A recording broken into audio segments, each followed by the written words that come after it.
దేవునికి మహిమ కలుగును గాక. మంచిది.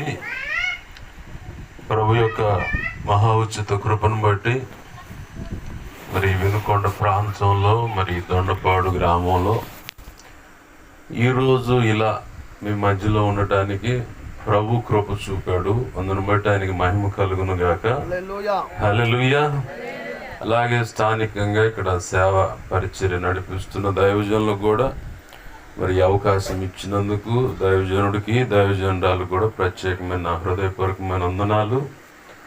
అందరికీ చెప్తున్నారు కానీ మా సంగతి ఏందన్నట్టు చూస్తూ ఉన్నారు. మీకు కూడా మరీ ప్రత్యేకంగా నా హృదయపూర్వకమైన వందనాలు. అందరికీ వందనాలు.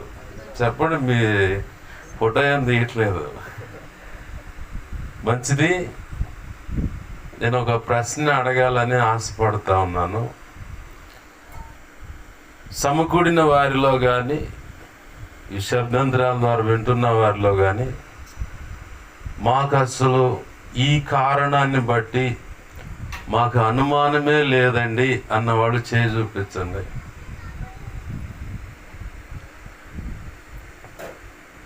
అందరికీ అనుమానాలు ఉన్నాయి. అయితే పరిశుద్ధాత్మ దేవుడు చెప్పిన సంగతి కరెక్టే అన్నమాట. సరే, రెండో ప్రశ్న వేస్తాను. అయ్యా, నేను 1 గంట లోపైన ప్రార్థన చేస్తాను, మోకాళ్ళ ప్రార్థన, లేదంటే నీకు శరీరము సహకరించిన కాడికి ప్రార్థన చేస్తానయ్యా అన్నవాళ్ళు ఉన్నారా? చేతులు ఎత్తద్దు, ఎందుకంటే పక్కన వాళ్ళని అవమానపరిచినట్టు ఉంటుంది. ఈడే చేస్తాడు, ఇదే చేసుద్దా అని చెప్పని. కొంతలో కొంత చదువున్న దాన్ని బట్టి వాక్యం కూడా చదువుకుంటున్నాను అన్న గ్రహింపు ఎవరికైనా ఉందా? ఉంటే మీ మనస్సాక్షి ఆన్సర్ చేస్తాను, నేనున్నానని. ఎందుకు ఈ 3 ప్రశ్నలు నేను అడుగుతున్నానంటే,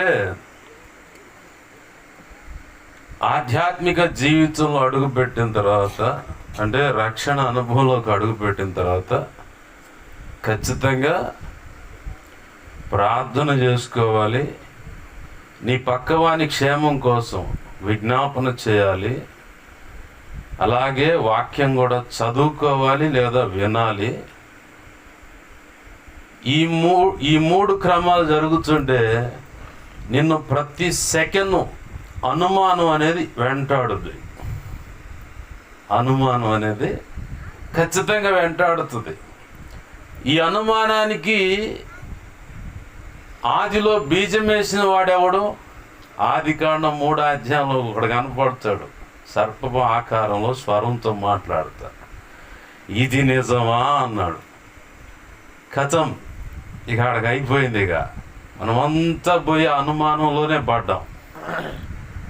ఆనాడు మూల పిచ్చర్ల వల్ల పుణ్యం అంట ఆజ్ఞ అతిక్రమం అనే పాపం మన నెత్తి మీద వచ్చి పడింది. దాని వెనకాలే అనుమానం కూడా మొదలైంది. ఈ 2 సగటు మనిషిని వెంటాడుతున్నాయి.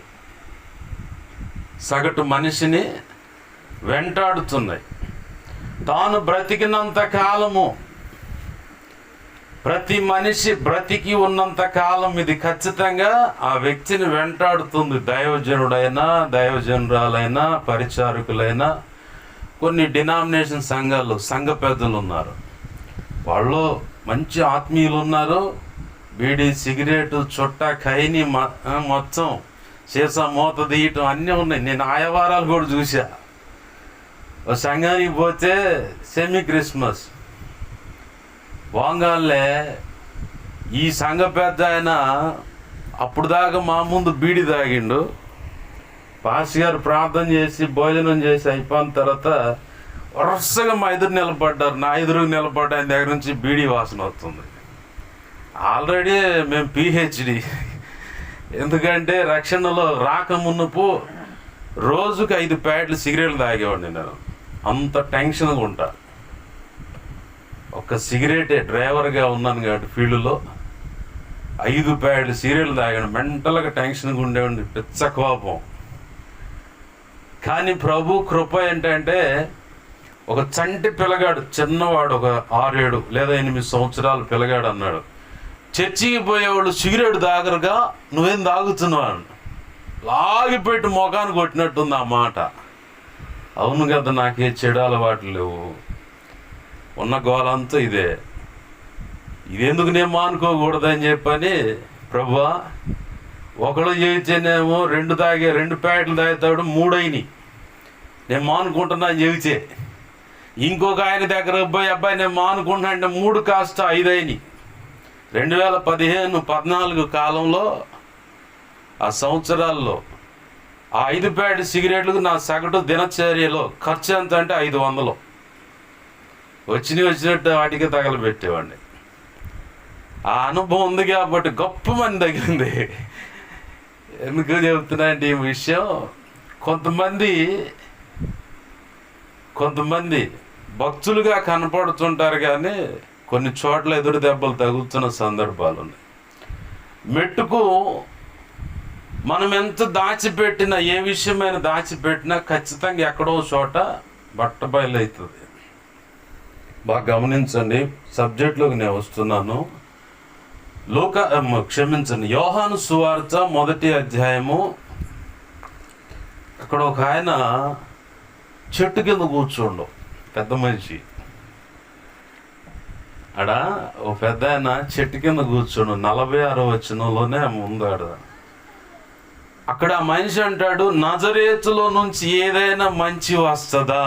అందుకు నతానయేలు, నజరేతులో నుండి మంచిది ఏదైనా రాగలదా అని అతను అడుగగా, వచ్చి చూడుమని ఫిలిప్పు అతనితో అనెను. ఆమేన్. చిన్న మాట ప్రార్థన చేసుకుందాం. ప్రేమగల మా కన్ను తండ్రి యేసయ్యా, నీకు వందనాలు, కృతజ్ఞతాస్తుతులు మా ప్రభువా. మీరు ఇచ్చిన లేఖన భాగాన్ని బట్టి నీ కృతజ్ఞతాస్తుతులు. ఈ లేఖనాన్ని జ్ఞాపకం చేసుకోండి. సమకూడిన నీ ప్రజలను, శబ్దంతరాల ద్వారా వింటున్న వారిని కూడా జ్ఞాపకం చేసుకోండి. ప్రతి ఒక్కరి హృదయాంతరంద్రియాలను, ప్రభు హృదయాంతరంగాలను కూడా బాగా ఎరిగిన దేవుడవు అయా. నీ వాక్యపు ఖడ్గము మూల్గులతో సహా విభజించుకుంటూ దూరుకుంటూ వెళుతుందని, ప్రతి విషయాన్ని పరిశీలనగా తేటగా తెలియపరచగలదని లేఖనం సాక్ష్యమిస్తుంది. మా ప్రభువా, మా అందరితో ఈ లేఖనపు కాంతిలో నుంచి మాట్లాడమని దేవా, దైవజనులు కూడా నీ కృపను బట్టి శ్రద్ధగా వింటా ఉన్నారు, వారిని కూడా జ్ఞాపకం చేసుకోండి. అందరినీ దర్శించండి ప్రభు. లేఖనపు కాంతిలో నుంచి రక్షణ లేని బిడ్డలు నీ కృపను బట్టి రక్షణ అనుభవంలోకి రావడానికి కృపను దయచేయి. ఎన్నో రకాల అనుమానాలతో ఉన్నారన్న ఆ అనుమానాలన్నీ నీ కృపను బట్టి కొట్టివేయబడి, ప్రభువా ఇదిగో తండ్రి, సమాధానం నీ కృపను బట్టి లేఖనపు కాంతిలోంచి ప్రతి ఒక్కరు పొందుకొందురుగాక. ప్రభువా కార్యం జరిగించండి అయ్యా. నీ పక్షం వహించిన నేను బలహీనుడను, నన్ను మరుగుపరచండి. నా ముఖాంతరంలోంచి మీరు కనపడుచు నా నోటిని మీ నోటి బోరగా చేసి, ఈ అల్పుడికి నువ్వు నిర్ణయించిన నీ అనాది సంకల్పంలో నిర్ణయితమైనటువంటి ధారాళమైన నీ ఆత్మ నడిపింపు, లేఖన ప్రత్యక్షత, ఆత్మ ప్రత్యక్షత, వాక్శక్తినిచ్చి నీవే నీ ప్రజలతో సూటిగా, తేటగా, స్పష్టంగా మీరు మాట్లాడమని దేవా. ఇదిగో వారికి వినబుద్ధి కలిగినంత వరకు ఉపమానము లేఖను బోధించలేదని లేఖనం సాక్ష్యం ఇస్తుంది. నీవే నీ ప్రజలతో మాట్లాడమని, ఇంక నువ్వు రావలసిన వారు నీ చిత్తంలో ఉన్న ప్రతి ఒక్కరిని తోడుకు రమ్మని, ఈ కార్యములు జరిగించమని, నీ సముఖపు మేళ్ళు ఎవ్వరు కూడా అభ్యంతరాలు కారణాలను బట్టి పోగొట్టుకొనక దేవా, దేవుని దగ్గరకు వస్తున్నామన్న ధైర్యముతో అడుగులు వేసి ముందుకు వచ్చి నీ కృపను పొందినట్లు సహాయము చేయమని, ఉపదేశాన్ని అటగించాలని చూస్తున్న దుష్టుడు, దురాత్మ, అంధకార శక్తులు ఈ గ్రామంలోకి రాకుండా అడ్డుపడుతున్నది ఏవైతే ఉన్నాయో అవన్నీ యేసు నామములో బంధిస్తున్నాను ప్రభు. బలమైన నీ సన్నిధి, ప్రభావం, తేజం, మహిమ ఈ మా మధ్యలో ఉండునుగాక. వాతావరణాన్ని అనుకూలపరిచినందుకు కృతజ్ఞతాస్తుతులయ్యా. శబ్దంతరాలను, సౌండ్ సిస్టాన్ని కరెంట్ మీ స్వాధీనం తీసుకుని, సమాజాన్ని మీ స్వాధీనం తీసుకుని నాతో మాతో మీరు మాట్లాడమని నీవు ఇచ్చిన లేఖనాన్ని బట్టి కృతజ్ఞతాస్తుతులు చెల్లిస్తూ యేసయ్య ఉన్నతనంత శక్తి గల నామమున అడిగి వేడుకొని ప్రార్థన సమస్తం పొందుకొని నిన్ను మహింపరచుకుంటూ నన్ను మమ్మల్ని చేతులకు అప్పచెప్పుకున్నాం మా తండ్రి. Amen, amen, amen. మరొక మారు సమకూడిన మీ అందరికీ ప్రభు అయిన యేసుక్రీస్తు వారి పేరిట నా హృదయపూర్వకమైన వందనాలు. అందరికీ వందనాలు. చదువుకున్న లేఖనంపై దృష్టి పెడదాం. పరిశుద్ధాత్మ దేవుడు ఏం మాట్లాడతాడో మన చెవులను, మనస్సును ఆయనకు అప్పచెబుదాం, హృదయాన్ని కూడా అప్పచెబుదాం. ఎందుకంటే ఇవే చాలా ముఖ్యమైనవి. నిన్ను గలిబిల్లో తీసుకొని వెళ్ళాలని ఇక్కడే కూర్చుంటా కానీ ఎక్కడ ఉంటుంది మైండ్ అంతా. వాడు లాక్కెళ్తాడు. నీకు కావలసిన అవసరమైన మాటలు నువ్వు ఇక్కడ ఉన్నట్టే ఉంటావు కానీ నీ చెవిని పడకుండా వాడు చిన్నగా వైనం చేస్తాడనమాట. లేఖనము నువ్వు జ్ఞాపకం చేసుకుంటే అక్కడ నతనీయేల్ అనే ఒక వ్యక్తి కనపడుతున్నాడు. తన హృదయంలో ఒక డౌట్ ఉంది, నజరేతు నుంచి ఏదైనా మంచి వస్తుందా అని. పిలుస్తున్న వాడేమో ఫిలిప్పు, అంటే ఆల్రెడీ ప్రభు కృపను బట్టి రక్షించబడిన వాడు, సత్యదేవుని ఎరిగిన వాడు, సత్యమేంటో గ్రహించిన వాడు, సత్య మార్గంలో నడుస్తున్నవాడు వచ్చి కేక పెడుతూ ఉన్నాడు, బాయ్ నతనీయేలు, మనం మెసేజ్ కోసం కనిపెడుతున్నాం కదా, వచ్చాడయ్యా. అవునా, యాడ్ నుంచి వస్తుండు, మనకి ఇయే కదా డౌట్లు. నా పిల్లగాడి పరిస్థితి ఏంది, ఆ రోగం తగ్గుద్దంటవా? అవునులే కానీ మా కోడలు వచ్చుద్దా పాష గారు, మా అబ్బాయిను మా కోడలు కలుస్తారా, నాకు ఈ అప్పులు తీరుతాయా, ఈ సంవత్సరంలో ఏమైనా ఇల్లు కట్టుకోగలుగుతానా, మా పిల్లగాడు మంచి జాబ్ కొట్టగలుగుతాడా, లేదంటే మా అల్లుడు మా కూతుర్ని భలే చెప్పులు పెడుతుందంట, వాడు ఏమన్నా మారుతాడా, ఇదిగో ఈ సంవత్సరంలో పలానా చేయాలనుకుంటున్నాను, ఏమన్నా దేవుడు కనికరించి నాకేమన్నా సహాయపడతాడా? ఇలా పలు రకాల అనుమానాలు. స్త్రీలైతే అంతరంగంగా. కొంతమందికి ఓవర్ బ్లీడ్ ఉంటుంది. ఓవర్ బ్లీడ్ అంటే రక్తస్రావం బాగా నెలసరి వాళ్ళకున్న ఋతుక్రమం ప్రకారం రావాల్సింది కాస్త ఓవర్గా వస్తూ ఉంటుంది. ఓవర్గా వస్తున్న దాన్ని బట్టి ఇక దాన్ని ఓవర్ బ్లీడ్ అంటారు, లేదంటే రక్తస్రావం అంటారు. దేవునికి మహిమ కలుగును గాక. అయితే బాగా గమనించాలా, ఇలాంటి వ్యాధితో బాధపడుతున్న వారికి తొందరగా ఆ వ్యాధి నుంచి బయటపడటం అనేది అంత తేలికయ్యే పని కాదు. ఎందుకని పాష్ గారు అంత తేలికగా బయటపడలేని పరిస్థితి అంటే కారణం ఒకటే, వాళ్ళు అధికంగా ఆలోచించినా అది యథావిధిగా నడుస్తూనే ఉంటుంది, టెన్షన్ అయినా అది నడుస్తూనే ఉంటుంది. మరి ఏం చేయాలంటే ప్రశాంతంగా కూర్చోవాలి. ఏడుంటుంది ప్రశాంతత? ఆ బ్లీడ్ టైంలో ఓవర్గా పెయిన్ వస్తూ ఉంటుంది, తట్టుకోలేక ఓ మూలన అంతే కూర్చునే పరిస్థితి అవుతుంది. అయితే మన జీవితాల్లో భౌతిక సంబంధమైనవి అనేక విషయాలు, అనుమానాలు. ఏ విషయాల్లో? భౌతికమైన సంబంధమైన అనేక విషయాల్లో అనుమానాలు. భర్త మీద భార్యకు అనుమానం, ఈడాడ మొత్తానికి కొత్త కొంప పెట్టిండని.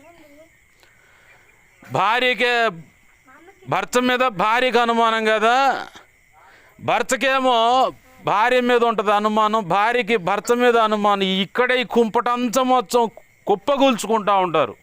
వాస్తవానికి నువ్వు చూసావా? వాళ్ళిద్దరు నువ్వేమైనా పట్టుకున్నావా? ఏముండదు.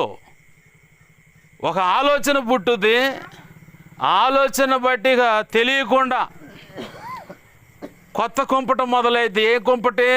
ఈయన ఆడబెట్టడు, ఆమె ఇంకోసారి ఏముండదు వ్యవహారం. ఇంట్లో కొత్త కుంపటం మొదలైతే అదే కుమ్ములాట అనే కుంపటి. వీళ్ళిద్దరు మనస్పర్ధలు పడుతూ ఉంటే అటు ఆ పక్కోళ్ళు ఇటు ఈ పక్కోళ్ళు, ఏంది వీళ్ళ బ్రతుకులు మారతాయా, వీళ్ళు సెట్ అవుతారా లేదా, ఎప్పటికి వీళ్ళ కాపురాలు సెట్ అవుతాయి అనేది అదొక అనుమానం. భౌతిక సంబంధమైన వాటి విషయాలు ఈ రకంగా అనుమానం ఉంటే, ఆధ్యాత్మిక జీవితంలో అంటే రక్షణ పొందిన తర్వాత నేను యేసయ్య పోలికలోకి రావాలి, యేసయ్యలాగా నేను బ్రతకాలి, యేసయ్య కొరకు నేను బ్రతకాలి, అది నా వల్ల అవుతుందా అనే అనుమానం. కొంతమంది ప్రార్థన జీవితాన్ని గమనిస్తే ఓ పావు గంట, అరగంట, 30 గంట, గంటన్నర, 2 గంటలకు వెళ్ళిపోతూ ఉంటారు. మళ్ళీ వీళ్ళకు డౌట్ అనమాట, మనం చేస్తున్న ప్రార్థన దేవుడు ఆలకించండా లేదా అని. మనం చేస్తున్న ప్రార్థన దేవుడు ఆలకించండా లేదా? ఒక స్త్రీనే గమనిద్దాం, నేను చేస్తున్న ప్రార్థన దేవుడు ఆలకించండో లేదో. ఓ పురుషుడినే తీసుకుందాం, నేను చేస్తున్న ప్రార్థన దేవుడు ఆలకిస్తున్నాడో లేదో. ఏమో సమాధానం ఎప్పుడుకు వస్తుందో. ప్రభు మనల్ని విశ్వాసంలో పరీక్షించటానికి, నీలో నిరీక్షణ పెంపొందించటానికి, విశ్వాసంలో వేళ్ళునుకోవటానికి, అలాగనే పట్టు విడవక ఆయన పాదాలు పట్టుకొని ప్రార్థన చేయటానికి కావాలనే కొన్ని సందర్భాల్లో సమస్య రేజ్ అవుతూ ఉంటుంది. నీవు దేవుని పాదాలు పట్టుకోవటం కూడా అంతే ఉంటుంది ఒక్కొక్కళ్ళ విషయంలో. మరి కొంతమంది అయితే సమస్య రేజ్ అవ్వగానే ఏం దేవుడు ఏమో వాళ్ళు చెప్పంగానే యేసుప్రభు దగ్గరకు వస్తే కొంచెం పరిస్థితులు మారుతాయి అనుకున్నాం. అట్టేం లేదు, ఇంకా తిరగబడ్డట్టు కనపడుతున్నాయి. కాబట్టి ఈ దేవుడు లేదు కానీ పలానోళ్ళు చెబుతున్నారు, పలానా చోట పనోడు ఉండంట, మా మీద దేవుడు ఏదో చేశాడంట అని. షాలేం రాజు గారు రక్షణ పొందకముందు పాల వ్యాపారం, అందరికీ తెలిసిన సాక్ష్యం ఇది. వాళ్ళ ఇంట్లో కరెక్ట్ భోజనం చేసే టయానికి అప్పటికప్పుడే గొడవ అవుతుంది. ఏమవుతుందో తెలీదు. తిన్న తిండికి అంతా సిద్ధపరచుకుని మొత్తం ఎటు గిన్నెలు అటు తన్నేసేవాళ్ళు అట, మొత్తం ఎటోళ్ళు అటు అయిపోయి ఒక్కళ్ళు కూడా ఒక్క ముద్ద కూడా తినేవాళ్ళు. మొత్తానికి మనది ఏదో తేడాగా ఉందిరా అబ్బాయి అని చెప్పని సిద్ధాంతి దగ్గర పోయి వాడిని బాగు చేయడానికి పోతారు కొంతమంది. వాడికి పట్టిన దరిద్రం నీ పుణ్యం అంటే వదులుద్ది. వాడి దగ్గరకు పోతే ఏం దరిద్రం, రాబడలేదు, కష్టపడలేడు. నేను చెబుతా రేఖలు చూసి, నేను చెబుతా నీ ఇల్లును చూసి అండగా అబ్బాబ్బా పనోడు దొరికిండని నువ్వు పారిపో, ఆడకు పోతా వెంటనే. మంచి పనోడు దొరికిండయా ఏంది, దేవునికి మహిమ కలుగును గాక. సిద్ధాంతిని ఎత్తుక్కుంటావు, ఆ సిద్ధాంతిని చూసుకొని చిన్నగా ఆడి దగ్గర పోతావు. వాడికి దరిద్రం బట్టి ఆడ కూర్చుండు, చాకరీ చేయలేక, ఏడ పని ఎత్తుక్కోలేక బరబర ఆడి దగ్గర పోతావు. వాడిని ఎంత నమ్ముతారు పాపం. వాడు ముక్కులు చెవులు మొత్తం పిండి ఉన్నదంతా లాక్కొని నీకెందుకు పో, దరిద్రం వదిలింది అంటాడు. వాడి దరిద్రం వదిలింది ఆ అవసరం కాస్త, నీ పుణ్యం అంటే వాడి చేతికి రూపాయి వచ్చింది, వాడి దరిద్రం వదిలింది, నీకు మాత్రం పట్టింది కాస్త అంతే ఉంది. నీ అనుమానం అప్పుడే పోదు, అట్నే కూర్చుంటావు.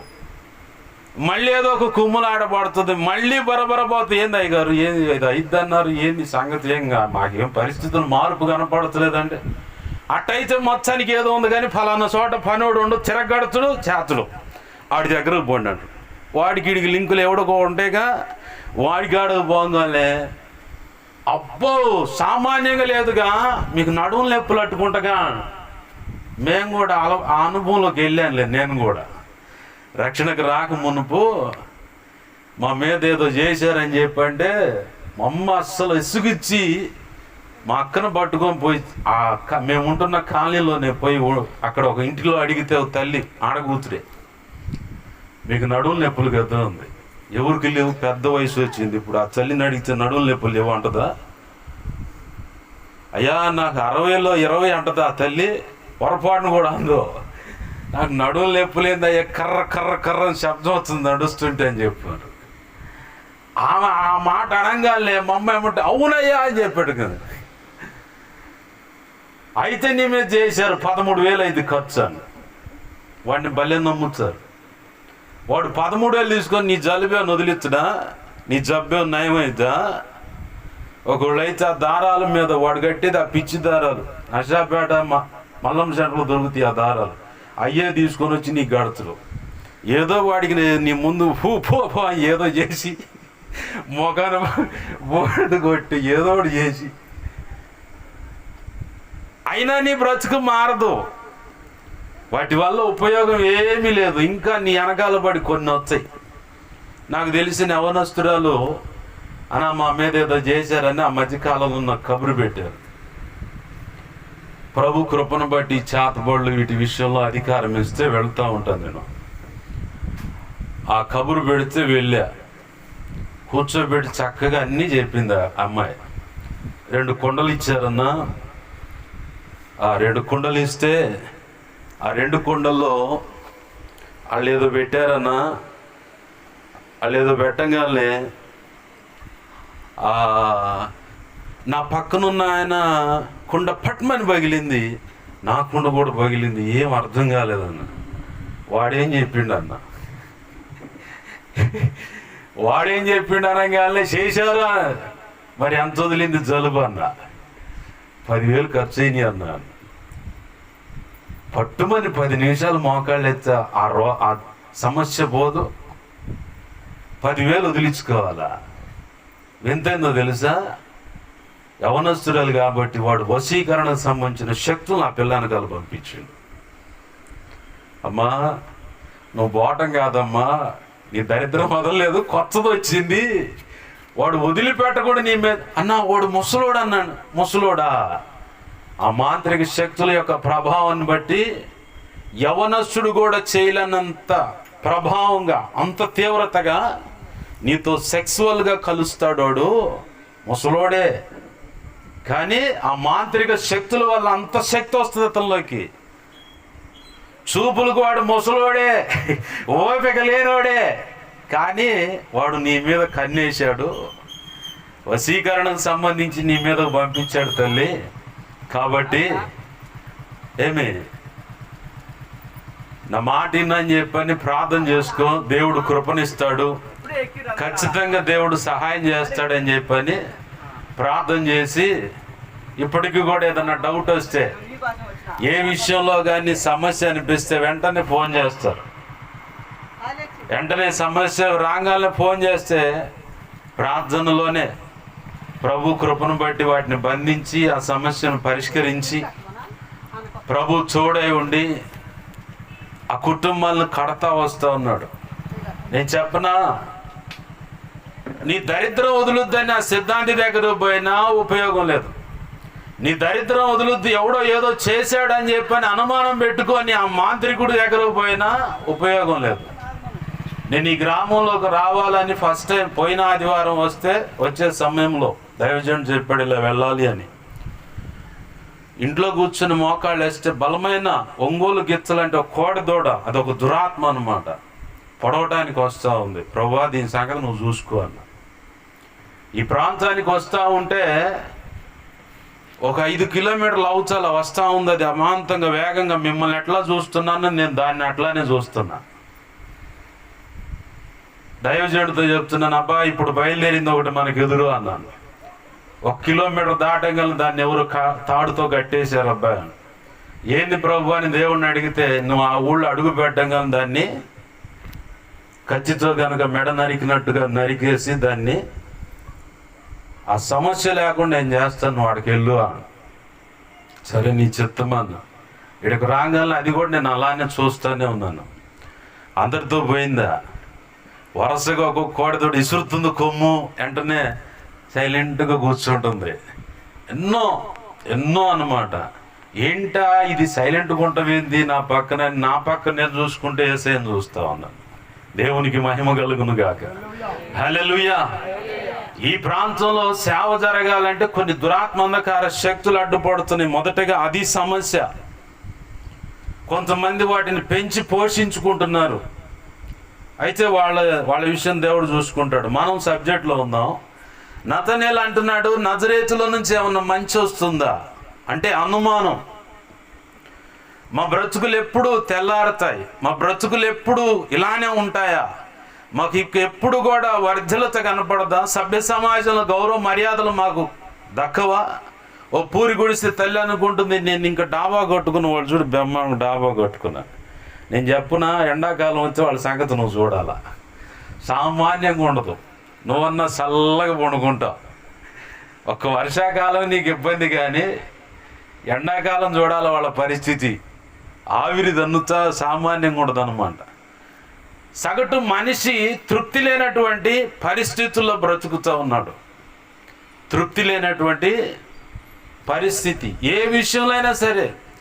దేవుడు నీకు ఏదైనా ఆయన కృపను బట్టి ఇస్తే, ఇచ్చిన దాన్ని బట్టి తృప్తి పడతలేదు, ఇంకా ఏదో కావాలని ఒక ఆలోచన పెట్టుకొని దానికోసం పరిగెత్తి అలసిపోయి ఎంత ప్రయత్నం చేస్తున్నా ప్రతిఫలం దొరకక అనుమానం అనేది పెట్టుకొని, నేను నమ్మిన దేవుడు నాకు ఏ సహాయం చేయట్లేదని కూర్చుంటాం.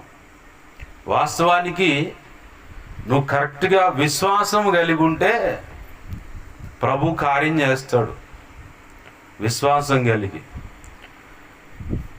ఓ ప్రాంతానికి యేసు ప్రభు వారు శిష్యులు ప్రయాణమై వెళ్తా ఉన్నారు సముద్రం మీద. మీరు ఎన్నో సబ్జెక్టులు ఇవన్నీ. అయితే వెళ్తా ఉంటే బాగా సముద్రం ఎగసి పడతా ఉంది, ఈదురు గాలులు. నడి సముద్రంలో ఎలా ఉంటుందో ఆ షిప్పులు వెళుతున్నప్పుడు రాకాసి అలలని ఎగసి పడుతూ ఉంటాయి. అవి వీడియోల్లో చూస్తుంటేనే దడొచ్చింది. మరి అక్కడున్న వాడు జాబ్ చేస్తున్నాడు పరిస్థితి ఇంకేందో. అట్లనే ఎగసి పడుతూ ఉంటే, రాకాసి అలలు ఎగసి పడుతూ ఉంటే, గాలి విసిరి కొడతా ఉంటే శిష్యులు అంటున్నారు, ప్రభువా ప్రభువా ప్రభువా మేము నశించిపోతున్నాం, నీకు చింత లేదా అని నిద్రపోతున్న యేసయ్యను లేపడానికి ప్రయత్నం చేశారు. వాస్తవానికి లేఖనాన్ని చూస్తే అక్కడ ఆయన అమరం అనే ప్రాంతంలో తలబెట్టుగా అట్లా తలవాల్చి నిద్రపోతూ ఉన్నాడు. పడవ తోడే వ్యక్తులను ఒకవేళ మనం ఇంటర్వ్యూ చేస్తే వాళ్ళని ఒక సలహా అడిగితాయా, పడవకి ఏదైనా డ్యామేజ్ అయితే ఎక్కడ మునుగుతుందంటే యేసు ప్రభు వారు తలవాల్చి పడుకున్న చోటే, అదే మొట్టమొదటిగా మునుగుద్ది. నీవు ఎదుర్కొంటున్న సమస్యల్లో నీకంటే ముందుగా యేసయ్య అక్కడ ఉన్నాడు. నువ్వు ఎదుర్కొంటున్న ఆ పరిస్థితిలో యేసయ్య ఉన్నాడు. అది నువ్వు నమ్మగలిగితే, నువ్వు విశ్వసించగలిగితే, అనుమానం పెట్టుకోకుండా నా ప్రభు ఉన్నాడు, నా ప్రభు చూసుకుంటాడు, నా ప్రభు ఉన్నాడు, నా బిడ్డల భవిష్యత్తును ఆయన ఆశీర్వదిస్తాడు, నా ప్రభు ఉన్నాడు, చక్కని సంబంధాన్ని చూస్తాడు నా బిడ్డకు, నా ప్రభు ఉన్నాడు, ఇదిగో నా ఇంటిని ఆశీర్వదిస్తాడు, నా ప్రభు ఉన్నాడు, తాగుబోతైన భర్తను మారుస్తాడు, నా ప్రభు ఉన్నాడు, మాట వినకుండా కోడలు అల్లాడిస్తుంది అనుకుంటే ఆమెను ఖచ్చితంగా సరైన మార్గంలో నడిపిస్తాడు, నా ప్రభు ఉన్నాడు, మాట వినకుండా ఎలా పడితే అలా తిరుగుతూ ఇంటికే సమస్యగా మారినటువంటి కొడుకును బట్టి ఇది ఏడుస్తున్నావా, ఖచ్చితంగా నా ప్రభు నీ బిడ్డను మారుస్తాడు, ప్రయోజకరమైన పాత్రగా చేస్తాడు, నీకంటే భక్తిపరుడుగా మారుస్తాడు. ఆమేన్, హల్లెలూయా. ఆయన చెయ్యగలడు నువ్వు నమ్మితే.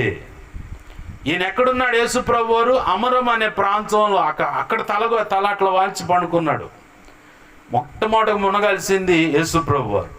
శిష్యులు ఏమన్నారు? గాలి ఎగసి పడుతుంది, ఈదురుగా ఆ గాలి చూస్తుంటేనే భయం వేస్తుంది, దానికి తగ్గట్టు అలలు ఎగిసి పడుతున్నాయి. విచిత్రం ఏంటంటే వీళ్ళ విద్యను వీళ్ళు మర్చిపోయారు. ఎవరి విద్య అది? పడవ తోలటం, సముద్రం మీదకి ఆటకి వెళ్ళటం ఎవరి విద్య? ఈ 12 మంది శిష్యుల విద్య అది.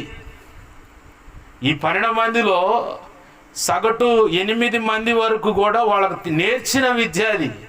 కానీ అది మర్చిపోయారు. ప్రభువా ప్రభువా ప్రభు అంటే ఇంకేదో దొరుకుద్దని వేరొక దాని మీద డిపెండ్ అవటం ఆరంభమైంది.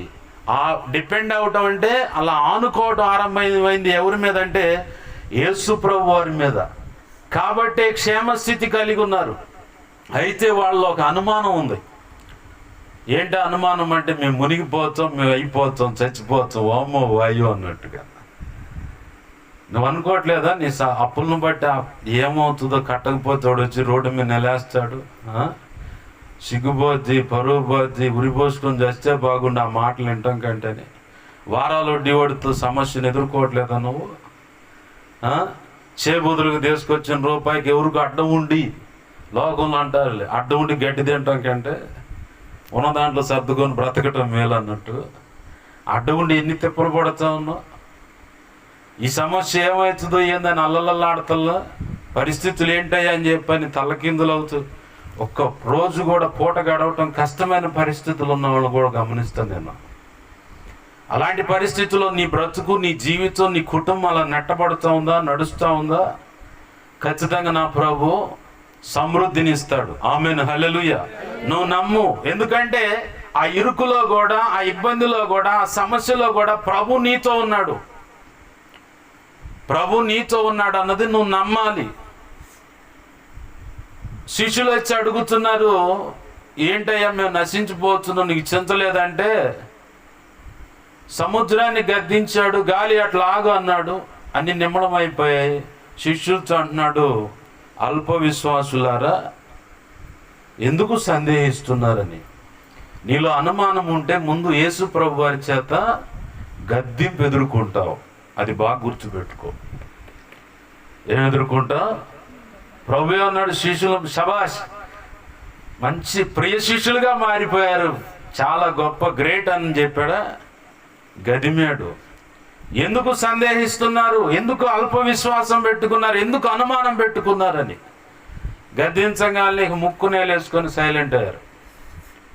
ఈరోజు నీ బ్రతుకులో నీకు ఎదురవుతున్న, నీకు అనుభవిస్తున్న స్థితిగతులను బట్టి అనుమానంలో ఉంటే పక్కన పెట్టేయి. ప్రభువా, నేను ఈ కారణాన్ని బట్టి అనుమానం పెట్టుకొని బ్రతికాను, ఎంతకాలం క్షమించని చెప్పి ఆయన పాదాలు పట్టుకుంటే ఖచ్చితంగా నా ప్రభు కృపనిచ్చి నిన్ను ఒక విశ్వాస యోధురాలుగాను, విశ్వాస యోధుడిగా ఆయన మార్చగలడు. ఆమెన్, హల్లెలూయా.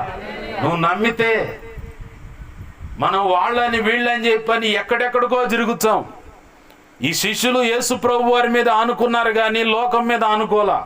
లోక సంబంధమైన ఎక్కడెక్కడో దొరుకుతుంది, ఏదో సమస్యకు పరిష్కారం అన్నట్టుగా పరిగెత్తలా. యేసయ్య చెంతకు వచ్చినవని ఎంత మాత్రం నేను త్రోసివేను అన్నాడు.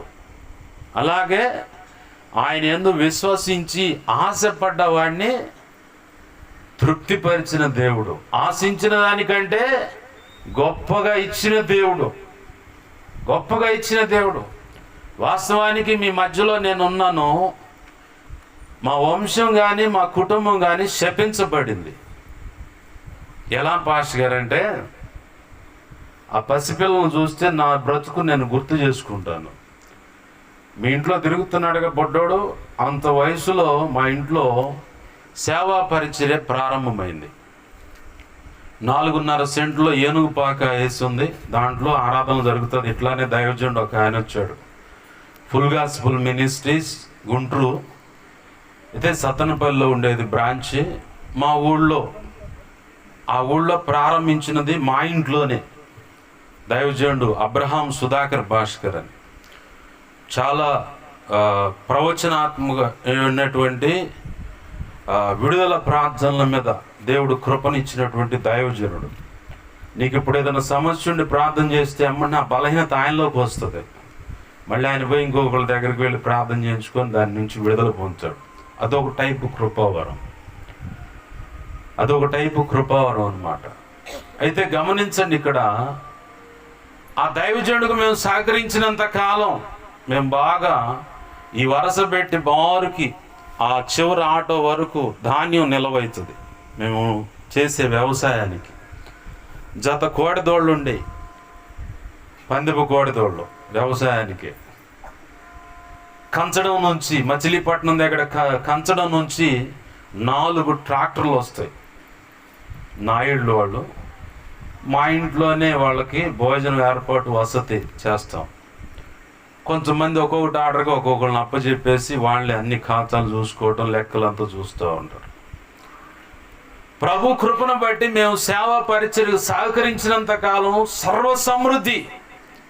ఇంట్లో తాతయ్య, ముత్తాత, నాయనమ్మ, అందరు టీచర్లు, అందరూ జాబ్ హోల్డర్స్. అయితే విచిత్రం ఏంటంటే, సంఘము విస్తరిస్తున్నప్పుడు విశ్వాసుల మధ్య జల్లెడబడ్డది. మేము అనుకున్నాం మా కుటుంబాన్ని బట్టి మేమంతా పర్ఫెక్ట్ అండి అనుకున్నాం. ఎందుకు పర్ఫెక్ట్ అనుకున్నాం అంటే, 100 మంది వచ్చినా అయ్యా కందిపప్పుదే, నూనెదే, ఇదిగో ఈ కుర్చీదే, ఇదే అని అడగటానికి సెక్షన్ లేదు. ఎందుకంటే సమృద్ధి ఉంది, జాబ్ చేస్తున్న దాన్ని బట్టి రూపాయి వస్తుంది. ఎంతమంది వచ్చినా అంతమందికి వండి పెడతానే ఉండేవాళ్ళం. ధాన్యం ఉంది ఇంట్లో, అట్లా వండి పెడుతుంటా ఉన్నదాన్ని బట్టి మేము పరిచర్య చేస్తున్నాం కదా. నిలువు మోకాళ్ళ మీద కన్నీటితో ఆరాధనలు జరిగాయి, స్వస్థతలు, విడుదలలు జరిగాయి. 10 రోజులైనా వారం రోజులైనా ఉపవాస కూటాలు పెడితే మేము అన్ని సౌండ్ సిస్టంతో సహా చుట్టూ పరదాలు కట్టి తాటాకు పందిరేసి అసలు ఆడ రంగరంగ వైభవం అన్నట్టుగా ఉండేది. మేము కరెక్ట్గా ఉన్నాం అనుకున్నాం.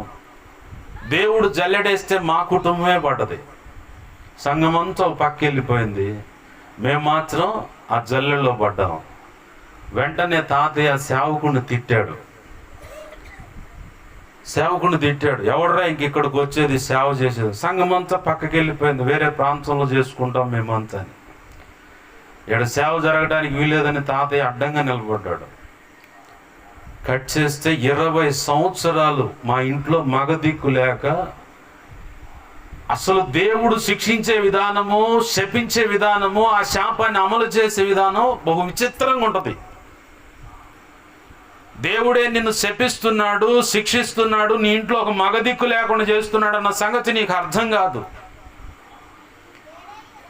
మా వంశం, మా కుటుంబం శపించబడింది కాబట్టి అది బాగా రుచి తెలుసు నాకు. చిట్ట చివర నువ్వెలా మిగిలావు అంటే నేను ఒక్కడే మిగిలింది. మా నాన్నకి మేము 3 సంతానం, 2 ఆడపిల్లలు, నేను ఒక్కడే. నేను బాప్తిజం పొందాను కాబట్టి నన్ను ఎలాగైనా ఎన్నో కోణాల్లో లోక సంబంధంగా లాక్కు వెళ్ళాలని, దైవ చిత్తానికి అందకుండా చేయాలని ఎన్నో రకాల మరణపు ఘడియలు కూడా నా ముందుకు వచ్చిన సందర్భాలు ఉన్నాయి. కానీ ప్రభు తోడుండి ఎన్ని కిలోమీటర్లు నిద్రపోవచ్చా టాటాయిస్ దోలి ఉంటాను నేను, ఎన్ని కిలోమీటర్లు నిద్రపోవచ్చా కారు దోలి ఉంటాను. సైడ్ అవ్వాల్సిన బండి కాస్త రోడ్డు మీద పోయేది ఇంకొక బండి మార్చి వాల్వోలు 110 లేదంటే 120 మీద 120, 100 అలా స్పీడ్ మీద వచ్చే బళ్ళు పక్కన వెళ్తూ ఉంటుంది. నిద్రపోవచ్చని తోవచ్చా నేను మళ్ళీ. ఏ ఆపద సంభవించకుండా ఆయన కాపాడుకుంటూ వచ్చాడు.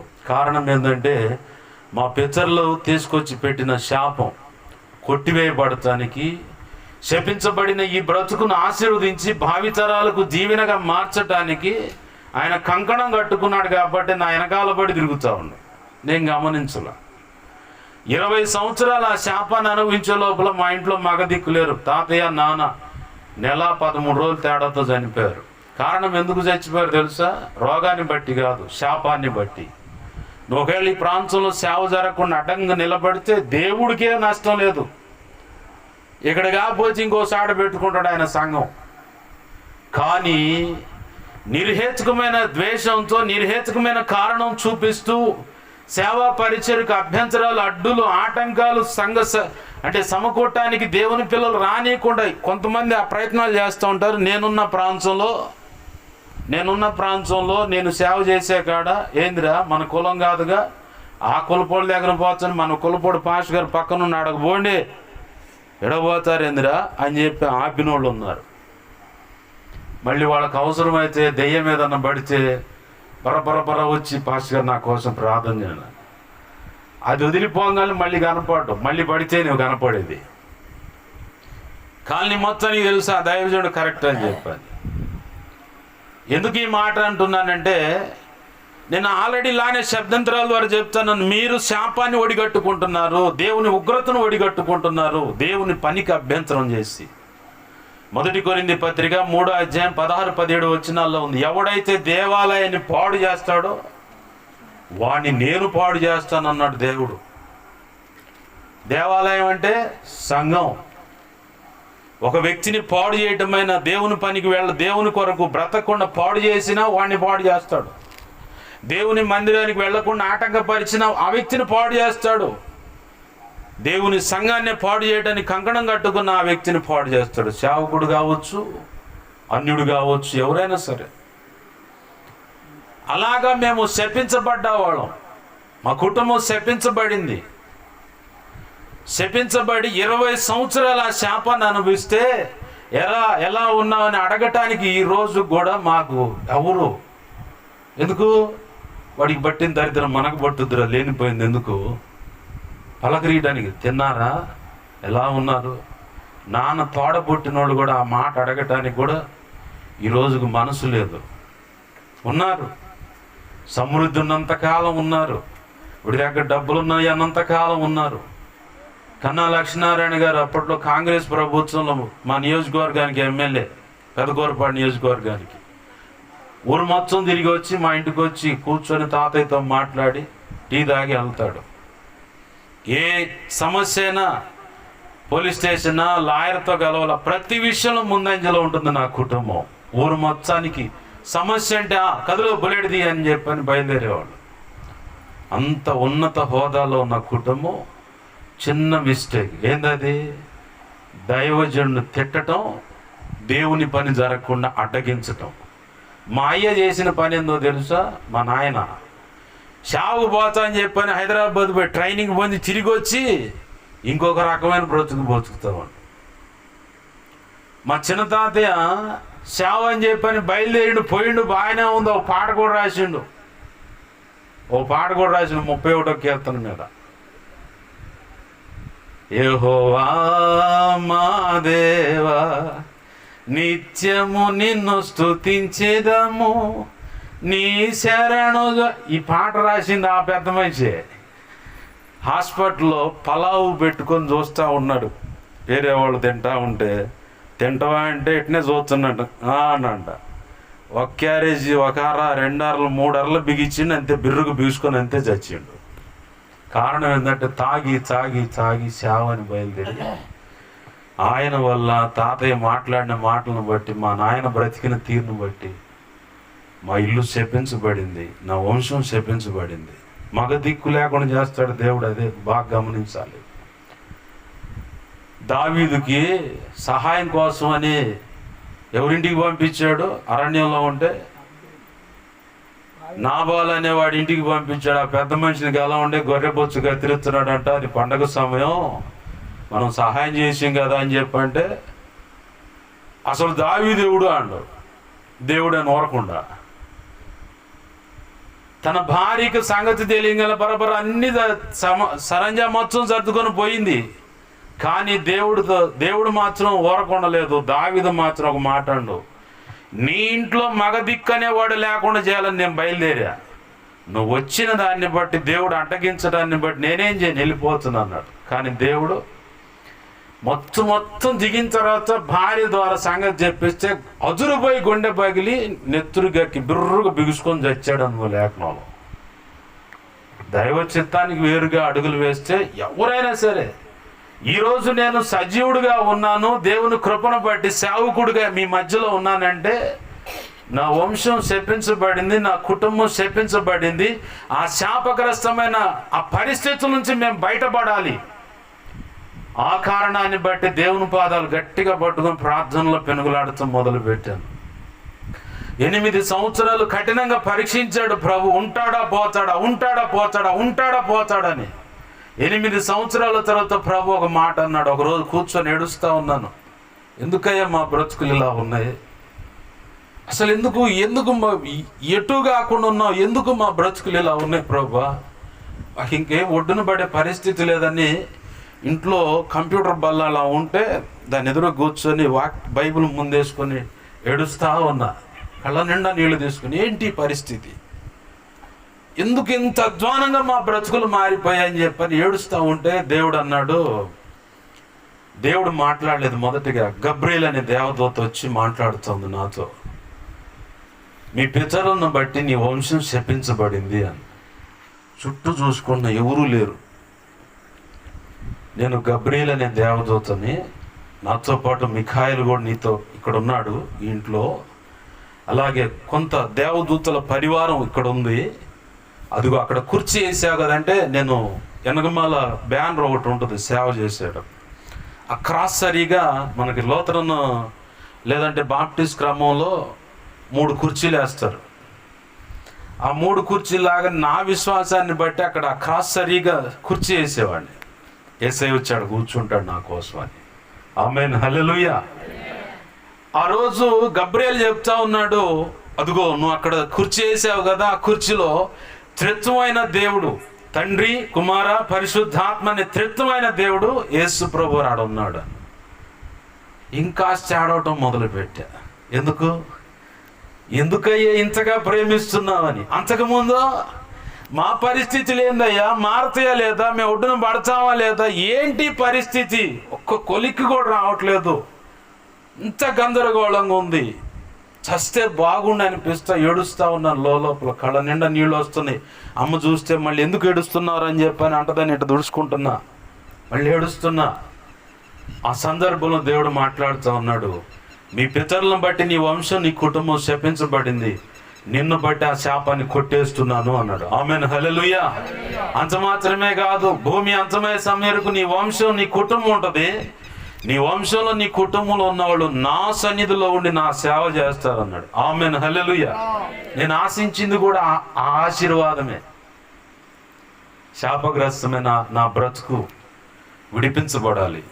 మా పితరులు చేసినట్టు నేను పొరపాట్లు బ్రతకూడదు, దైవ దృష్టికి వ్యతిరేకంగా నేను బ్రతకూడదు. ప్రతి తరానికి నేను ఆశీర్వాదాన్ని పంచి వెళ్ళే రీతిగా ఉండాలి. దానికి ఆదర్శం నీకెవరు? నీకు విశ్వాసాన్ని నూరిపోసిన వాళ్ళు ఎవరంటే మొట్టమొదటిగా చరిత్రమైన దేవుడే. లేఖనపు కాంచులో అబ్రహాము జీవితం నాకు కనపడింది. ఆమేన్, హల్లెలూయా. ఆ తర్వాత దావీదు జీవితం నాకు కనపడింది. ఎందుకు కనపడింది అంటే మత్తయి సువార్త 1వ అధ్యాయంలో మొదటి వరుసలో అక్కడ కనపడుతుంది. యేసుక్రీస్తు వంశావళి ఏమనగా అబ్రహాము కుమారుడగు దావీదు కుమారుడగు యేసుక్రీస్తు వంశావళి అని రాసి ఉంటుంది. వాళ్ళిద్దరికి ఎందుకు ఇచ్చాడు అంత ప్రాధాన్యత? ఎంత శ్రేష్ఠ భక్తులు లేరు? దేవునితో నడిచిన నోవాహు లేడా? దేవునితో అడుగులు వేసి అట్లా వెళ్ళిపోయినటువంటి ఎవరైనా హానోకు లేడా? దానియేలు లేడా? బహుప్రియుడని పేరు గాంచిన వాడుగా ప్రవక్త అయిన సమూయేలు లేడా? మోషే లేడా? ధర్మశాస్త్రాన్ని మన చేతికి ఇచ్చినటువంటి ఏలియా లేడా? అగ్నిని దించినటువంటి భక్తుడు. వీళ్ళందరినీ పక్కన పెట్టి ఆ ఇద్దరిని తెచ్చి ఆడెందుకు పెట్టాడు అనుమానం మొదలైంది నాకు. ఆలోచించా, ధ్యానించా, ప్రభు పాదాలు పట్టుకొని ఒకటే ప్రార్థన చేశా. అబ్రహాము దావీదుల యొక్క ఆశీర్వాదం.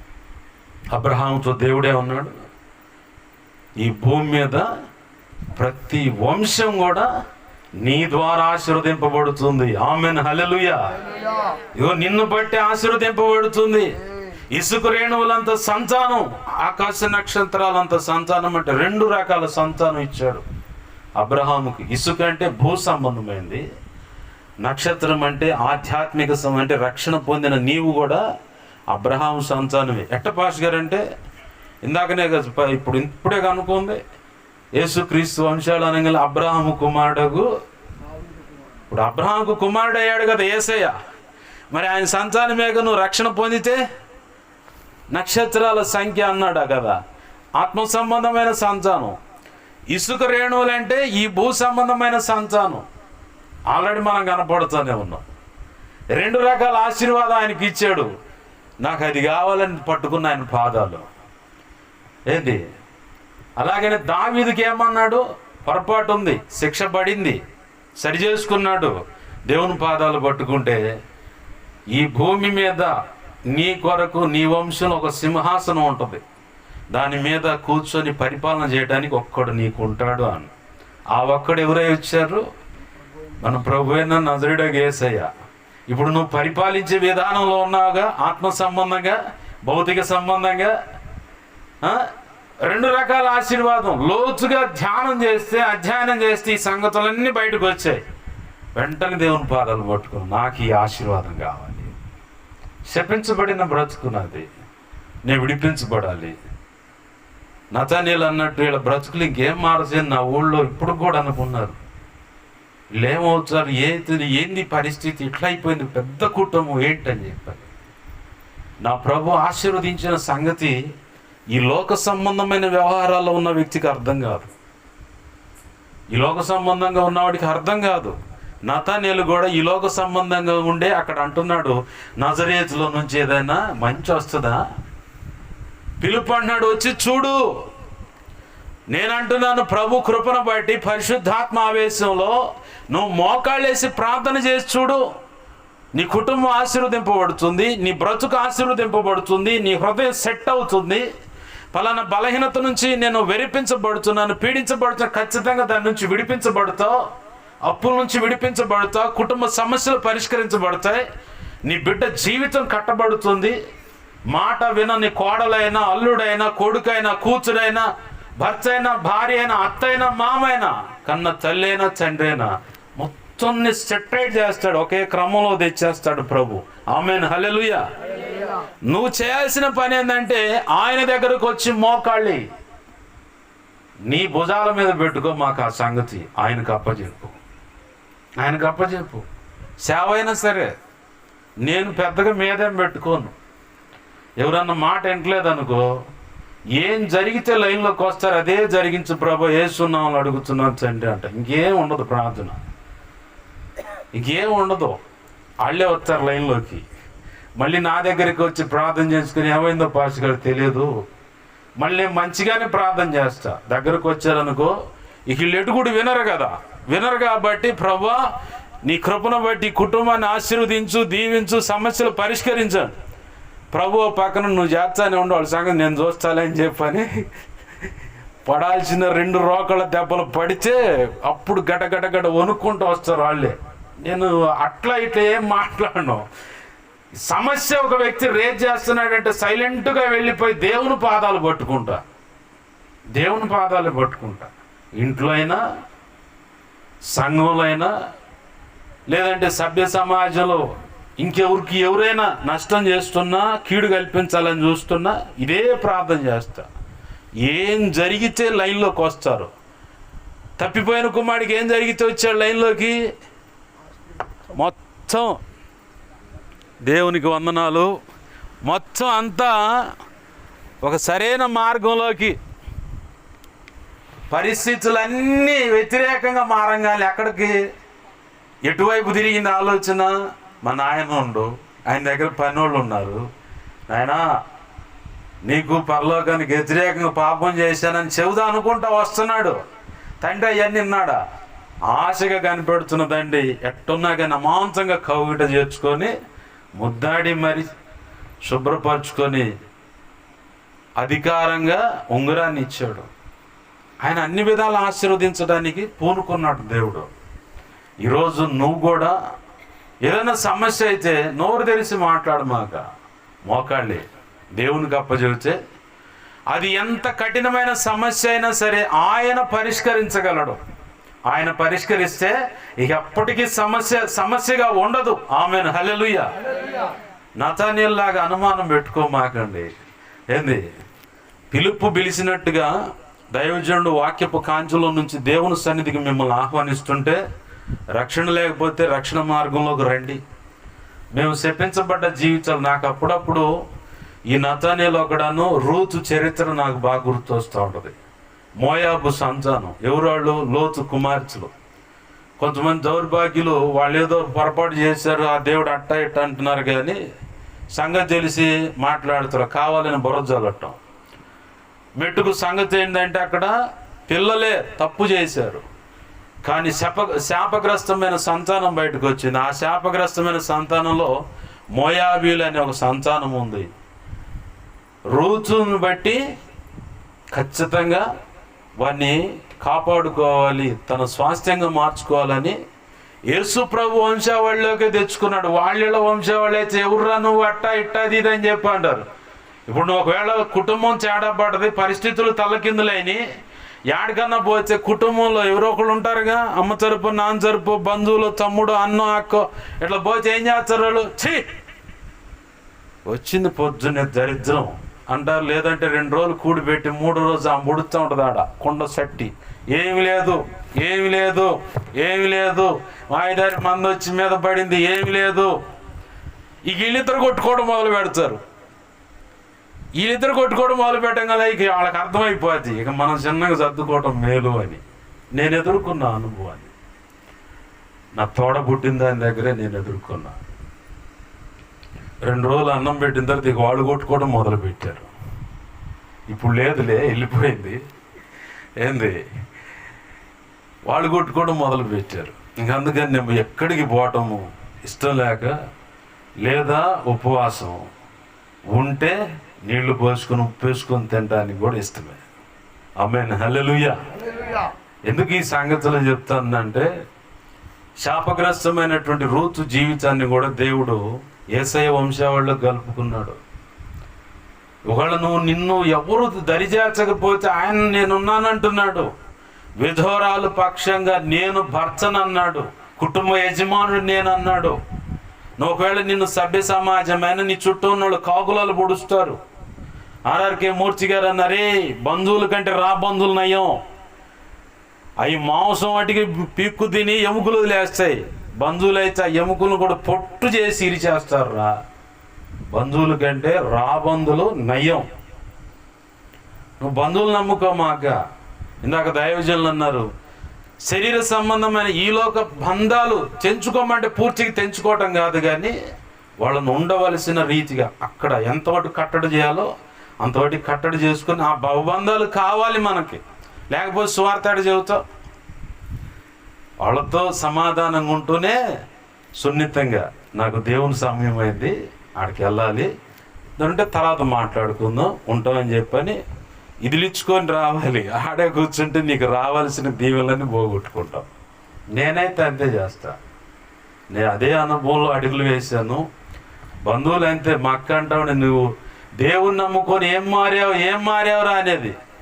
నీ తమ్ముడికి ఇప్పటికి 14, 10, 11 ఆదరణ కోటాలు పెట్టేవాడు. చావాలని రక్షణలోకి వచ్చా నేను.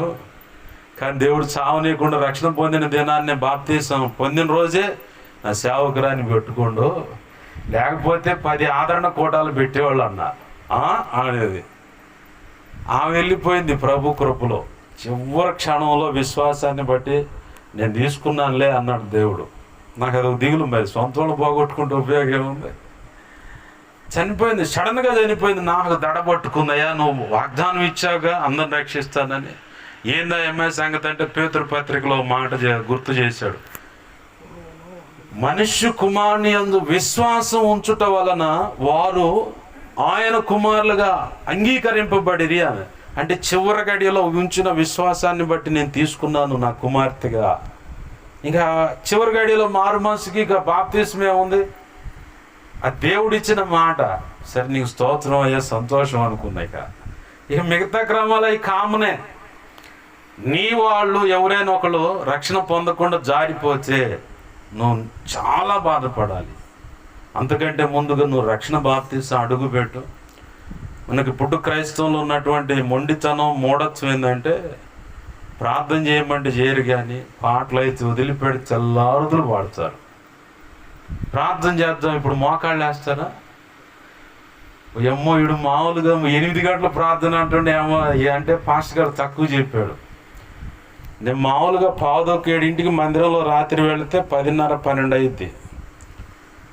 అంతటితో ఆగను. మళ్ళీ ఇంటికి వచ్చి కాస్త ఎంగిలి పడి మళ్ళీ మొదలు పెడతా రాత్రి 3 దాకా. అంతటితో ఆగను. కాస్త 1-2 గంటల అడ్డం పడి మళ్ళీ పొద్దున్నే స్టార్ట్ అయింది యథావిధిగా. 24/7 అనమాట. బండి తోల్చానే ప్రార్థనలో ఉంటా, పక్కన వాళ్ళతో మాట్లాడుతూనే ప్రార్థనలోనే ఉంటా. ఎవరు ఎక్కడ ఏమన్నా సమస్య అంటే వెంటనే వాళ్ళ కోసం మనసులో ప్రార్థన చేస్తానే ఉంటా. ఎందుకు మీకు ప్రార్థన అంటే అంత తపన, ఇష్టం అంటే ఇందాక చెప్పాగా, శపించబడిన మా బ్రతుకులు మేము బయటపడాలంటే ప్రార్థనే మాకు మూలమైంది. ప్రతి సమస్యకు ప్రతి చోటకు అడిగేయాలని ఆయన పాదాలు పట్టుకొని ప్రార్థన చేస్తూ అడుగులు వేశాం. కాబట్టి ఈరోజు కూడా ప్రభు కృపను బట్టి ఎన్నో పెనుపద్రవాలు మంచి మంచి మాంత్రికుల ద్వారా లక్షలు పోసి చేయిస్తానే ఉన్నారు. ఇంటి ముందు జల్లుతానే ఉన్నారు, ఇసుక మీద జల్లుతున్నారు, వాళ్ళకి నచ్చిన ప్రయోగాలన్నీ చేస్తున్నారు. వాళ్ళకి పిచ్చెక్కుతుంది. ఈడింతే ఉండు కథలున్న సీయోను కొండలాగా. వాళ్ళకి ఏమీ కావట్లేదు. వీడికంటే ఏం కావట్లేదు అంటే వాళ్ళకంటే ఎవరికి ఏం కాదు. ఎందుకంటే ఆయన రెక్కల చాటున మేము ఉన్నాం. ఆమేన్, హల్లెలూయా. ఎన్ని ప్రయత్నాలు చేస్తున్నా, వీడికి ఏం కావట్లేదు. తల గీక్కున్నారు, మెంటల్ ఎక్కినట్టుగా ఒక్కొక్కటి సంగతి చూడ. మీరు వస్తే చూద్దరు. కానీ నేను ఇంటికి పోతున్నానంటే అనుకుంటా ఒక ఇంట్లోకి వస్తాను మొత్తం. వద్దు నేను ఇది ఇంటికి ఒక ఇంజక్షన్ పగలు కొట్టి దూపం వేస్తారు, ఆ వాసన బట్టి ఎఫెక్ట్ అయిపోవాలని. మధ్యరేత్రి 2-3 అప్పుడు ఇసుక చల్లిపోవచ్చు. నువ్వేం చూస్తావు అది పసిగట్టి నా కోసమే చల్లారని. ఏం అర్థం కాదు. ప్రభు చెప్తా ఉన్నాడు, ఈ రాత్రి ఇలా జరిగింది, ఇప్పుడు ఇలా జరుగుతుంది, నువ్వు ప్రార్థనలో ఉండాలి. ఆయన కృపను బట్టి ఆయన తప్పిస్తూ ఆయన నిత్యం తోడని నడిపిస్తూ ఉన్నాడు. కాబట్టి నజరేతు అనే మా శాపగ్రస్తమైన బ్రతుకుల్ని కాస్త యేసయ్య దగ్గరికి వెళ్ళంగానే అనేకులకు ఆశీర్వాదకరంగా మార్చాడు. ఈరోజు నిన్ను కూడా ఆహ్వానిస్తున్నాడు. కుటుంబ యజమానుడిగా, యజమానురాలుగా, ఓ యవనస్తురాలుగా దేవుడు పిలుస్తున్న మాట. నువ్వు ఆయన దగ్గరకు వచ్చి సాగిలు పడగలిగితే, ఆయన పాదాలు పట్టుకుని ప్రార్థన చేయగలిగితే ప్రతి విషయంలో నీకు సమాధానము, సఖ్యత, సకల ఐశ్వర్యాలతో కూడిన ఆశీర్వాదము, ఇహపరమందు దీవెనలు, అన్ని విషయాలు కృప ప్రభు అయిన యేసుక్రీస్తు నామములో మీకు అనుగ్రహింపబడుతుంది. ఆమేన్. రండి ప్రార్థన చేసుకుందాం దేవుని పాదాలు పట్టుకొని. ఆయన పిలుస్తూ ఉన్నాడు. రక్షణ లేకపోతే ఆయన పాదాలు చెంతకి రా. సమస్య అంటావా? ఏ సమస్య ఉందో ఆయన ఎదుటికి రా. ఆయన ఎదుటికి వచ్చి ఆయన పాదాలు పట్టుకుని ప్రార్థనలో పెనుగులాడగలిగితే నా ప్రభు ఖచ్చితంగా నీకు సహాయం చేయడానికి సమర్థుడై ఉన్నాడు. పిలుపులాగా నీకు దైవజనుడు పంపించి సువార్త అందిస్తా ఉన్నాడు. దేవుని మనస్సునేంటో చెప్తా ఉన్నాడు. ఆయన నీ ఎడల ఎలాంటి తీవ్రత కలిగి సంకల్పం కలిగి కదులుతున్నాడో నీ కోసం తన దాసుని పంపించి సంగతులు అందిస్తున్నాడు అన్న సంగతి తెలియపరుస్తూ ఉన్నాడు. వినిన నతానేలు పిలుపు వెనకాలే పడిపోయి యేసు ప్రభువుని కలిశాడు. కలవంగా లేసి అంటున్నాడు, ఇతడు నీతిమంతుడు అన్నాడు. ఆమేన్, హల్లెలూయా. ఇతడు నీతిమంతుడు అన్నాడు. వాస్తవానికి బాప్తీసం ఇంకా పొందలా పెద్ద మనిషి, కానీ అతను కనిపెడుతున్నాడు మెస్సయ్య కోసం. నా పరిస్థితి మారుతుందా అని ఎదురు చూస్తూ ఉన్నాడు. కానీ ప్రభు కృప అతను దర్శించింది. యేసయ్య నోటి మాట ఏమంటున్నాడు, ఇతను నీతిమంతుడు. నేను నీతిమంతున్నా, నేను నీకెట్ట తెలుసు? నతనేలు అని పేరు పెట్టి పిలవగానే నేను నీకెట్ట తెలుసు అంటే, ఆ చెట్టు కింద కూర్చున్నప్పుడే నాకు తెలుసా. చూడలేదే అంటే నీ స్థితిగతులన్నీ ఆయనకు బాగా తెలుసు. ఆయన దగ్గరకు నువ్వు వస్తావని ఆశతో కనిపెడుతున్నాడు. ఇకనైనా మొండితనాన్ని విడిచిపెట్టి ఆ విషయంలో ఈ విషయంలో ఆధారపడటం వదిలిపెట్టి దేవుని పాదాల మీద ఆనుకోగలిగితే నా ప్రభు అంటున్నాడు, నీ సమస్యకు పరిష్కారం నేను చూపిస్తాను అన్నాడు. నీ కుటుంబాన్ని ఆశీర్వదిస్తాను అంటున్నాడు. నీ పిల్లల భవిష్యత్తు ఆశీర్వాదకరంగా మారుస్తాను అంటున్నాడు. ఉద్యోగ ప్రయత్నమా నీకు ఉద్యోగం ఇస్తాను అంటున్నాడు. యవనస్తుడాలా వ్యవసాయంలో ఎక్కువ దిగుబడి కావాలా? నా ప్రభు పాల్సని దగ్గర నాకు తెలిసిన సహోదరుడు ఉన్నాడు. ప్రేరాలు తీసుకొని పోయి పై మందులాగా కొట్టాడు. కరువుకుంది ఆ పరిస్థితి. ఆ సంవత్సరం చుట్టూన్న పొలాలేమో ఎన్నో పెట్టుబడులు పెట్టిన 10 బచ్చాలైనవి, 15 బచ్చాలైనవి. ఈ పిల్లగాడి ఎకరం కాస్త 20 బచ్చాలైనవి. ఏం పెట్టుబడి లేదు, ప్రార్థన ఆయలే. విశ్వసించి వ్యవసాయంలో అడుగులు వేస్తే ఇప్పటికి ఉన్నాడు. ప్రభు చిత్తం తీసుకొస్తా ఇక్కడికి. ఏంది ప్రేరాయలే పై మందు, ఇంక కింద ఏమి లేదు, పెట్టుబడి ఎరువు వేయటం ఏమి లేదు. ఆ ఎరువు దెబ్బ ఒకటి తోలిండి అంతే. చాలా కటకటలాడుతున్న పరిస్థితి. నీకు కూడా వ్యతిరేకమైన పరిస్థితి వ్యవసాయంలో ఉంటే నా ప్రభు కృపణిస్తాడు. ప్రార్థన చేసుకో. నాకు తెలిసిన సహోదరుడు చదలవాళ్ళు ఉన్నాడు. ధాన్యం బస్తా తీసుకొచ్చి విత్తనం నాటే దాన్ని తీసుకొచ్చి దాని మీద ఫోన్ పెట్టాయి, అన్నా ఇప్పుడు ప్రార్థన చేయనివాడు. ప్రార్థన చేస్తే మొన్న అన్నాడు, ఇంచుమించుగా 74 క్వింటాళ్ళు అయినాయి అన్న, 2 దఫాలుగా. దేవునికి మహిమ కలుగును గాక. ఏంది నా ప్రభు కార్యం చేస్తాడు. వ్యవసాయ విషయంలో అయినా సరే, పాడి విషయంలో కూడా వ్యవసాయ కార్యం చేస్తాడు. ప్రభు పాదాలు పట్టుకుందాం, ప్రార్థన చేసుకుందాం. ప్రేమ గల మా తండ్రి, నీకు వందనాలు, కృతజ్ఞతాస్తుతులు ప్రభు. శపితమైనది నజరేతు, ఆ శపితమైన దాంట్లో నుంచి ఏదైనా మంచి వస్తుందని ఒక అనుమానంతో నిండినటువంటి నీతిపరుడు ఆ చెట్టు కింద కూర్చొనున్న సంగతి యేసయ్యా నీకు తెలిసింది. అతన్ని ఎలాగైనా రక్షించుకోవాలని చెప్పని పిలుపుని అక్కడికి పంపించావయ్యా. ఈ సభ్య సమాజం మీద ఏలుబడి చేస్తున్న శాపగ్రస్తమైనటువంటి స్థితిగతులు మార్చబడాలని, ఇక్కడున్నటువంటి దేవా నీ పిల్లలైన వారు అన్ని రీతులుగా ఆశీర్వదించబడాలని నీ దీనదాసుని ప్రభు ప్రేరేపించి ఇదిగో ఈ ప్రాంతానికి నడిపించావు. నీకు వందనాలు, స్తోత్రాలయ్యా. ఇదిగో తండ్రి, స్థానికంగా సేవ చేస్తున్న నీ దాసుని ఇక్కడ నిలబెట్టుకున్నావు. నీకు వందనాలు, కృతజ్ఞతాస్తుతులు. నీ దాసుని నోట నీ మాట ఉన్నదని నీ ప్రజలు యేసు నామములో గ్రహించుదురుగాక, ఆ మాటకు లోబడుదురుగాక. ప్రభువా ఇదిగో తండ్రి, సేవను అడ్డగించి దైవజనుడిని తిట్టి దేవా దైవ చిత్తానికి వేరుగా బ్రతికిన మా పితరులను బట్టి నా వంశం, నా కుటుంబం శపించబడింది. రూతు వాస్తవానికి ఏ తప్పు చేయలేదయ్యా. లోతు కుమార్తెలు చేసిన పొరపాటును బట్టి మోయాబీలనే వంశం పుట్టుకొచ్చింది. శాపగ్రస్తమైన వంశం అది. దేవాలయం దగ్గరికి రావాలంటే 10 సంవత్సరాలు వాడిని పరీక్షించాలి కరెక్ట్గా ఉన్నారా లేదని. ఇవేమీ లక్ష్య పెట్టలేదు ప్రభువా. నయోమికి కోడలుగా చేసావు. ఓర్పాకి నయోమికి ఒక షరతు పెట్టావు దేవా. ఇదిగొచ్చండి, ఓర్పాకు రూతుకి నయోమి ద్వారా ఒక షరతు పెట్టావు. నయోమి ద్వారా వచ్చిన ప్రశ్నను బట్టి ఓర్ప అవకాశం చేజిక్కిందని చెప్పని ముద్దులు పెట్టి వెళ్ళిపోయింది. రూతు మాత్రం, అత్త నేను నీతోనే వస్తా, నీ జనమే నా జనం, నీ దేవుడే నా దేవుడు, నువ్వు ఎక్కడుంటే అక్కడ ఉంటాను, నువ్వేం తింటే అది తింటాను, నిన్నెక్కడ చనిపోతే పాతి పెడతాను, అక్కడ నన్ను పాతి పెట్టనేమో. నీ దేవుడే నా దేవుడే, ఇంతకు మించి నువ్వు వద్దు అంటే మన ఇద్దరి మధ్య దేవుడే సాక్షి ఉంది. ఆమె మనసు స్థిరమైందని చెప్పని, స్థిరముగా ఒక నిర్ణయం కలిగి ఉందని. నయోమి వెనకాల రాణిస్తే బోయాజు గాని నయోమి బంధువులు గాని రూతు గురించి అన్నారు. ఆమె తన అచ్చక చేసినది అంతా తెలుసుకున్నారు. మునుపటి క్రియ కంటే ఇదిగో ఇప్పుడు నీ క్రియ చాలా గొప్పదమ్మా, మీ అత్తకు నువ్వు చేసిన మాకు గుర్తే ఉందని చెప్పాను. ఒకవేళ నువ్వు దైవజనుడికి అన్ని విధాలు సహకరిస్తున్నా, పరిచర్యకు సహకరిస్తున్న దేవుడు దృష్టిస్తాడు. రూతుని ఎలా అయితే ఆశీర్వదించాడు బోయాజు పంచన చేర్చి, నిన్ను కూడా అలాగ ఆశీర్వదిస్తాడు నా ప్రభు. దేవుని పాదాలు పట్టుకో, నీ సమస్య అంటే ఆయన పాదాలు చెంత పెట్టు. రక్షణ లేకపోతే ఇదే మిక్కిలి అనుకూలమైన సమయము, నేడే రక్షణ దినము. ఆయన పాదాల చెంతకు వచ్చి, దైవజనుడా నేను బాప్తిసం పొందుతానని ముందుకు వచ్చావా? నిత్య జీవపు గ్రంథంలో, ఆ గ్రంథంలో నీ పేరు రాయబడుతుంది. ధన్యుడు అవుతావు, ధన్యురాలు అవుతావు. భర్తను బట్టి సమస్య, ఆయన పాదాలు పట్టుకొని ఏడు, ఆయన పాదాలు పట్టుకొని ఏడు. అయ్యా నా భర్త అనుమానిస్తున్నాడు, కొడుతున్నాడు అయ్యా, తాగొచ్చి అల్లరి చేస్తున్నాడు, కష్టార్జితం అంతా వ్యర్థం చేస్తున్నాడు అయ్యా.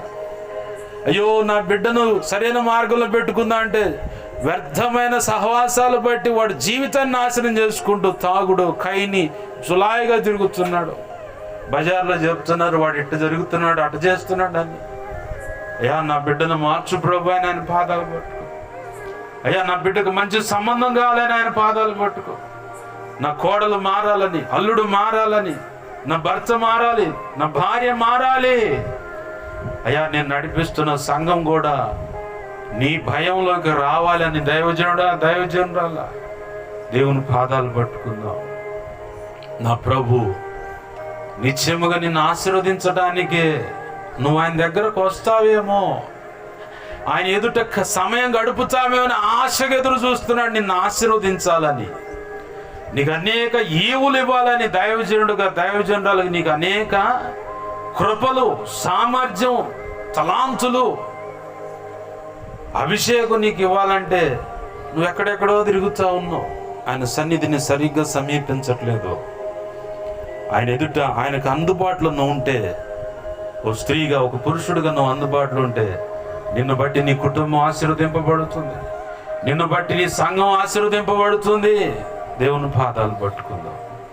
ప్రభువా నతానేలు పిలుపు వెనకాల వెళితే నువ్వు అంటున్నావు, ఇదిగో ఇతడు నీతిమంతుడు, నీతిమంతుడు, యేసయ్య నీతిమంతుడు అన్నాడంటే ఎంత భాగ్యం అండి. దేవుని పాదాలు పట్టుకో. ప్రభువా నాకు సహాయం చేయి, నాకు సహాయం చేయి. పొరపాట్లుంటే ఒప్పుకున్నానయ్యా. ఇంతకాలం ఇదిగో ఆ సిద్ధాంతి దగ్గరకు, అక్కడ ఎవడో పనోడు ఉన్నాడని వాడి దగ్గర వీడి దగ్గర పరిగెత్తి వాళ్ళ దరిద్రాన్ని నేను బాగు చేసినట్టున్నానేమో. నా దరిద్రం దేవా ఇంతే ఉంది. నిన్ను అనుసరిస్తూ కూడా కొంచెం వేరుగా నేను బ్రతుకుంటే క్షమించయ్యా, క్షమించయ్యా. నా మీద నేను అనుకున్నానేమో, నా తెలివితేటల మీద ఆధారపడ్డానేమో అయ్యా, ఇదిగో నా శక్తి సామర్థ్యాల మీద ఆధారపడ్డానేమో, నా పరపతి పలుకుబడిన బట్ట ఆధారపడ్డానేమో. నన్ను క్షమించు ప్రభువా, నిన్ను ఆశ్రయిస్తున్నానయ్యా, నాకు సహాయం చేయండి. ప్రార్థించండి. ప్రార్థన. ప్రేమగల మా కన్న తండ్రి యేసయ్యా, నీకు వందనాలు, కృతజ్ఞతాస్తుతులు మా ప్రభువా. మీరు దేవా మాట్లాడిన ప్రతి మాట మా హృదయాంతరంగాల్లో పదిలపరచండి. అనేక పర్యాలు నెమరువేయటానికి సహాయం చేయండి. ఈ సభ్య సమాజంలో కానీ, శబ్దంతరాల ద్వారా వింటున్న వారిలో కానీ, సమకూడిన వారిలో కానీ అనేక అనుమానాలు ఉన్నాయన్న. అనుమానాలన్నిటికీ ఈరోజు పరిష్కారం చూపించావు ప్రభు. నీకు వందనాలు, స్తుతులు, స్తోత్రాలు. నీ ఎదుట నీ బిడ్డలు ఇదిగో వారు ఎదుర్కొంటున్న సమస్యలు కానీ, అనుమానాలు అన్నీ ఏమైతే నీ ఎదుట పెట్టారో ప్రతి ప్రభు, ప్రతి సమస్యకు, ప్రతి అనుమానానికి యేసు నామములో పరిష్కారం కలుగునుగాక. గొప్ప కార్యాలు జరిగించమని. వచ్చే వారం ఇదిగో దేవుడు ఇలాగ మేము ప్రార్థనలో ప్రయత్నం చేసినప్పుడు నా దేవుడును కనికరించి నాకు సమస్యకు పరిష్కారం ఇచ్చాడు, అనుమానం నుంచి విడిపించి పరిష్కరించాడు అని చెప్పని నీ బిడ్డలు ఎలుగెత్తి నీ కృపను బట్టి సాక్ష్యం ఇచ్చుదురుగాక. గొప్ప కార్యాలు జరిగించమని నీ వాక్యాన్ని హెచ్చించుకుంటూ నీ నామాన్ని గొప్ప చేసుకుంటూ యేసయ్య ఉన్న తనంత శక్తి గల నామమును అడిగి వేడుకొని ప్రార్థించి సమస్తం పొందుకొని 2 తిమోతి 1:12 ప్రకారం బిడ్డలందరినీ చేతులకు అప్పజెప్పి ఆశీర్వదించి నేను మహింపరుచుకుంటున్నాం మా తండ్రి. ఆమేన్. మంచిది. అవకాశం ఇచ్చిన దైవజనులకు ప్రత్యేక వందనాలు. సమయం ప్రైజ్ ది లార్డ్. హల్లెలూయా. అందరం గట్టిగా స్తోత్రం చెబుదాం. హల్లెలూయా. నేను మరలా చెబుతున్నాను, దేవుడు ఈ ప్రాంతానికి ఊరికి పంపలేదు నన్ను. మీరు